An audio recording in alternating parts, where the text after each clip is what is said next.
Gigur nakaslem Jong Nongsan Hima. MLA Kamausan Road Constituency uba Gigur Merthong. Ula ong ba dongi ba ong baha kathan mauen ka seng NPP kam donshu. Larung bat penyaso lot bat ka seng HSPDP. Henry kumbala yui kat nos pangut ki pat ba ki rong sya ka seng NPP. Nagata kadaw om deiban khuslai namar Haduh Mynta om shem laki bat ka seng NPP kane bet kumju. Uba Gigur ula kamru da ka baong ba katu ka vote job ka Jong uyathu Haduh Mynta udang la bante Lakam. Yagani nakaliang Jong uba Gigur ula penpau bat kren ha ka jingalang Jong ka seng NPP kabala long ha ki khindesni balala hamauen. Ngaskuaman penca kindet kensot kibun ki kentin menakane kia keren hadin ba ki parti ada SPDP ki wan ban yalap election haratu gasni kabakila plong harate ka school presbyterian school hante apo mawai kalong kai kabasiusi ba maki kila kambet nadu san pos nem lasu kamter yakane ka mawai kere bangin sale yakata yakane yakiti yakitai ndrei kasu kren tanda kakentin ndrei kamju lakam meno boy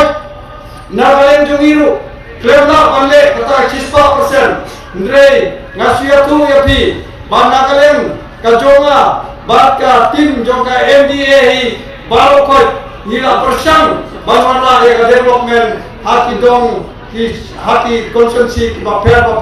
kamtam de haki wes kasir jongi kialet chane chatai kiomba hangne uka MPP undang chu uba Gigur hamawet umdom na yesu la romlot sa parti ada SPDP ndre Mynta kasngi kilayo hidara kikmat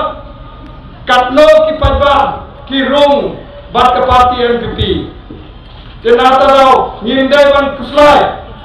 nakalem jongi satai sapo salang na sapo garo ni klem ki Haduh Mynta ni nebet kumju Kato ka bud chop chonga ngasuyatu yapi Haduh Mynta ngarang la bante Lakam Mynta ngidam donkam sa aya kiwai ki parlo ki badai na kiwai ki parti ndre song stang api ban bisa ndre khantam ngakarpat ya kinomoe bangin ya presiton lese menne hakapor ba kren Chief Minister Kato gadne lese him sutu yakae kaba Chief Minister ulakula ndre ya kren ba Chief Minister bayagane ka PHC Mynta un aino ban upgrade sa CHC tingidai un ai ka jing kublai kalpang dakaba thapti Mynta kasni namakane ka de ka diyoman narota ka dong ka kanjungi. Since 2014, our country has been plagued by divisive forces. TMC is in Meghalaya with the mission to empower the people, uphold the ethnic cultures and traditions, celebrate the sacred land. To oust the proxy BJP government from Meghalaya, be the change, support TMC by calling on 96877 96877.